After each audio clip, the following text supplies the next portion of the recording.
Welcome back, viewers. In this video, we're going to do something a little bit different. We are going to talk about equipment that is needed to get started in video production. So let's say you want to make videos of yourself, to promote yourself on LinkedIn, Facebook, YouTube, or maybe you want to make videos about your business, talking about services you offer and so on. So in this video, I'll talk about what equipment you need to get started. Now we're going to talk about very basic things you need, absolute minimum that you need to get started, and we're going to jump up a level and talk about equipment that I use for my video production. Now my equipment isn't very high-end. It is optimized for portability because I do travel with my cameras, so everything I own is small, portable, and compact, and it is optimized for weight and space savings. So it is not the most high-end equipment, even though it's a pretty good one. Now, before we jump into talking about equipment, I do want to say that this video is a collaboration project between #Legal and RPC Strategies. And a quick word about both of these companies. #Legal is my company. I write software and I sell it on my website, software that deals with litigation support, expanding functionality of relativity, law, toolbars that can be plugged into Excel to make your day-to-day life easier. So please check that out at #legal.com, as well as check out educational YouTube videos that I put out weekly at youtube.com/#legal. Now, RPC Strategies is headed up by Melissa Rogozinski, and the way she describes her company, we align marketing and sales, helping you convert more leads into revenue. So check out risinphoenix.guru to find out more about RPC strategies. Now in this video, we're talking primarily about equipment, but one thing to keep in mind, if you are having problems, if you have low engagement in your videos, I want to throw this disclaimer at you right away. It is probably not your equipment. If you have your basic needs met, like you're able to record video and audio, it looks okay, it sounds okay, and you're not getting engagement, it is probably not your equipment. So you don't need to go to a store and try to buy a new lens that'll make your background more blurry than the one before that. That's probably not going to do anything for your videos. Concentrate on your content, try to bring energy to your videos and show something to your viewers that they actually care about. Don't try to blame your equipment for whatever problems you may be having. Now with that disclaimer out of the way, let's jump into cameras. The first thing I recommend when it comes to cameras is not to use your webcam in your laptop or even an external webcam. That just doesn't give you really good image quality, and that's probably not going to give you good results. The other types of cameras to avoid are action cameras like GoPros, because they have really wide field of view. Even though they look great when you ski in, they will not look good indoors. You can try to get away with GoPro, but it'll probably not going to look as good. What will do much better is the phone you already have in your pocket. If you have a recent phone, maybe 2, 3, maybe even 4 years old, and it can record in 4K, it is probably going to be good enough to get started. Now, when you're going to use your phone, you want to try to use the rear camera on your phone because that is the highest resolution camera and gives you the best image quality. Now, the reason why I said 4K is you probably want to film your videos in 4K using rear camera on your phone and frame your shot a little bit wider than needed. Now, you don't need to go super wide, but just leave a little bit of extra space on the outside. And then when you're going to be editing your video, you'll be able to zoom in and reframe your shot. Zoom in just a little bit, maybe create a couple of angles where it's zoomed in a little bit, then zooms out, and that 4K will give you extra pixels needed to create those some zoom ins and zoom outs so your video doesn't break up too much. Now you can do it with 1080 recording, but 4K will make it look so much better. Now what if you want to take your video to the next level? Now phones do have problems. Phones may crash, and it is harder to get large 4K videos of your phone. So you may want to invest in proper camera. The camera I recommend you invest is either SLR or mirrorless camera with interchangeable lenses. I don't recommend going to small point and shoot camera because that has an image quality similar to your phone and you will probably outgrow it pretty quickly. Having different lenses gives you a lot of options as to how you can film your setup, where you can zoom in more and try to flatten the background, and I'll get to that in a few. But you just have more options, you have bigger sensor and better image quality. The camera that I use is Sony a6600. I also have a 6500 And if you go with the lower model A6400, you would probably be fine as well. You can buy Canon EOS R line that will work just great. One thing I recommend that you look out for when choosing a camera is a selfie screen. It really helps to see yourself when you're filming yourself. Now, I know you can set up your shot, frame it, hit the record button, go back to your desk, sit down and start talking. But having that screen so you could confirm for yourself, like, yes, I'm in frame, yes, it's recording, yes, my sound levels are good. It's just a little bit of an extra peace of mind that you have when you're starting to talk, so you don't have that in the back of your head, like, is it recording? Did I do this? Did I forget to do that? You can glance at your screen and you could say, yes, everything is going, I'm in frame, no one bumped anything, and everything is still going fine. And if you have to choose lens for your SLR mirrorless camera, I say you can start with your kit lens. Kit lens is usually the cheapest lens that comes with the camera, and if you ask any photographers, they'll say, no, throw that lens away, that's junk, that's not gonna give you good resolution, it's soft on corners and so on. But the truth is, basic kit lens is probably going to be okay for video. The reason is video is recorded at much lower megapixel count, so your 4K video is recorded at 8 megapixels per frame as opposed to 24 megapixels that you would use for photography. So the demand on optical resolution of a lens is much lower than for photography. Now, one other tip I'm going to give you about lenses is you can use a zoom lens. So you can position your camera further away and then zoom in. And what that does is it flattens perspective. And that gives you a very flattering look to your face. If you're using a wide-angle lens, the facial features being exaggerated, your nose is being sort of moved forward, out.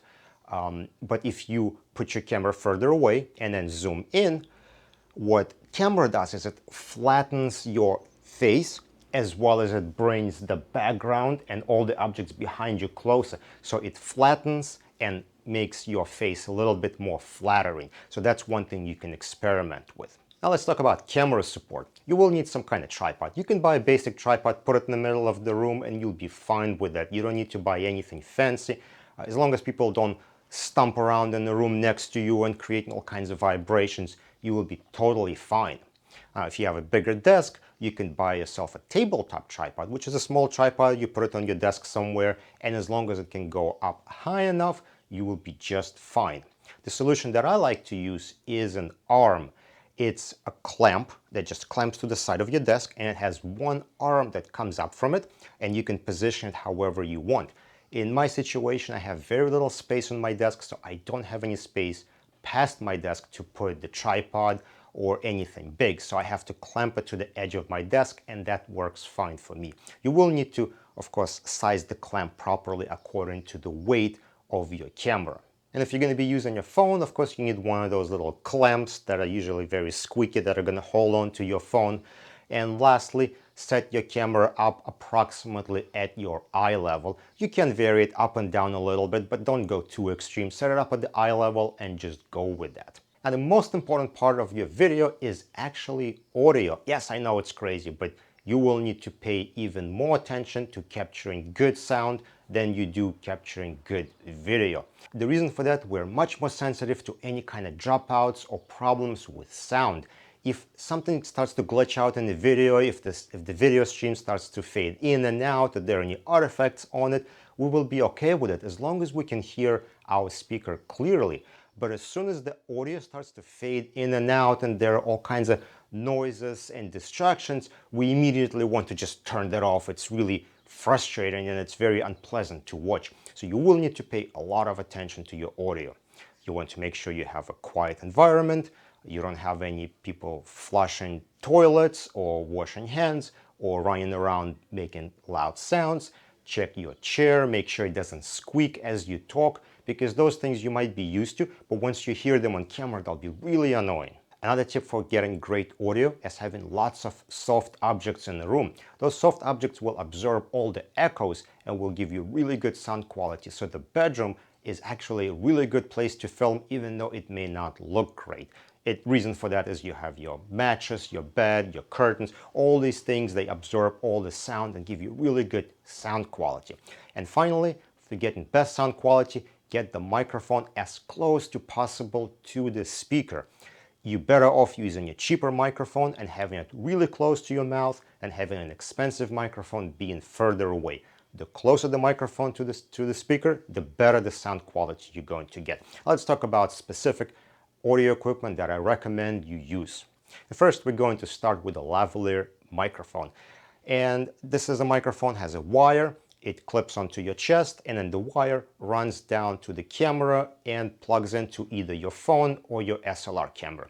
This is absolutely the best sound quality per dollar you can get. The sound quality may not be perfect from like a $200 lavalier microphone, but it'll be really, really good, and you can buy those microphones at Best Buy for like 40 bucks. The downside of them is, first, they have wires, so if you get up and forget that you're connected, you'll topple over your tripod, or you may forget to turn off a little switch on it that turns on the batteries that are needed for some cameras. And then the batteries in it are really small, like a coin cell batteries, so if they ever run out, you can't get them, you have to drive to a drugstore or something like that. So there's some compromises, but as far as sound quality per price, that is absolutely the best way to go. Now, the setup that I personally like and I recommend is Rode Wireless Go system. It's something that I'm using right now. There's two little boxes, one clips onto your camera or your phone and the other one you wear here. It's a little bit bigger than lav mic, but it's usually okay. It's not a big deal if someone sees that you're wearing your microphone. It is kind of expected. It is more expensive, but it is so much more convenient than having a long wire run across the room. And finally, you can use an on-camera microphone like Rode VideoMic Pro. However, that microphone still should be fairly close to you. Whenever I use that, it is about arm's length from me. So if I were to reach out, I would be able to touch the tip of that microphone. I usually try to avoid putting it further away than that from me. Our next important piece of equipment you're going to need is lights. Now, yes, I know you're thinking, oh no, those are expensive, you gotta set them up all over the room and so on. But no, I have a really cool solution for you. You can buy this IKEA called Regolit paper ball. And it costs about $5 at IKEA. It's about this big. And you hang it right in front of you. You hang it in front as close to you as possible without being in the frame. And that will give you amazing video quality on the cheap. You will need to buy a quality light bulb that will go in there. Again, I like IKEA LEDs. I have a daylight light bulb, which is 5000K, and it's about 1000 lumens. Now, you can use a window light instead of something like this. However, the issue with the window light is it's a little bit unpredictable. You don't know what light you're going to get at different times of the day or different seasons, and you also need to know where to sit in front of the window to get a good light. Now, as far as filming space, you can use either your office or your living room. As long as you clean up the clutter behind you, there is no mess, you don't have your bed with tons of clothes on it or something like that, you're probably going to be okay. Now, if you can't get rid of clutter and you have maybe like a hallway or people walking back and forth, you can buy a room divider. Again, from IKEA, they're very cheap and you can block off portion of the room where other people could be, they could be passing by. You can completely block behind you with the room divider, but I recommend just blocking any active areas and cleaning up your environment and just having lots of space behind you. That makes it very nice look when you're filming. Now, you can get fancy and you can buy yourself those background stands where you can hang all kinds of backgrounds. You can get pre-printed backgrounds that look amazing. You can buy black, white, or even green screen. A few things you got to remember. First of all, you need space to set that up. Those they're like tripods. Each stand is a tripod and it needs extra space to be positioned, so you need to have enough space to actually set that up. And the green screen editing is not as easy as you may think. It requires a good lighting on the background, so it takes a little bit of a practice on how to film something and how to set it up. And now we get into the last piece of equipment you can consider for making your videos, which is a teleprompter. Teleprompter is a very convenient way of getting your lines perfectly. You don't have to memorize your lines, you just read them off the screen. Now, the teleprompter that I recommend is called Parrot Teleprompter, and it attaches to your SLR camera.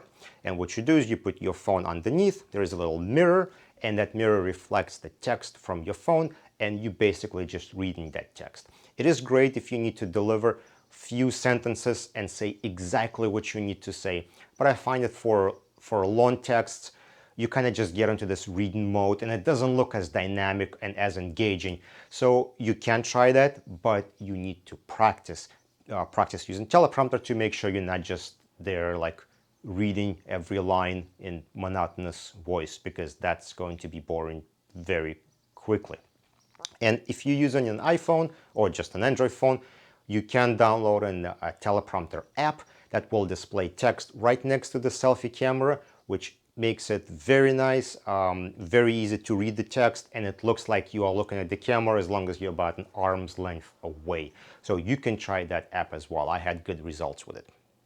All right, and that concludes my list of basic equipment you need to get started in video making. If you have any questions, put them in the comment section below. Whether you are watching this video on Melissa's website at RPC Strategies, or you're looking at this on my YouTube channel, you can put comments either within the article it's embedded in, the video itself, or somewhere on my website, and I'll be happy to answer any questions you have about equipment. Now, there are more topics we can discuss about how to figure out your bullet points for talking and so on, but that's beyond the scope of this video for now. So I do want to say thank you for watching. Make sure to check out risingphoenix.guru and #legal.com. And don't forget to subscribe to #legal on YouTube. Thanks again for watching, and I'll see you in the next video.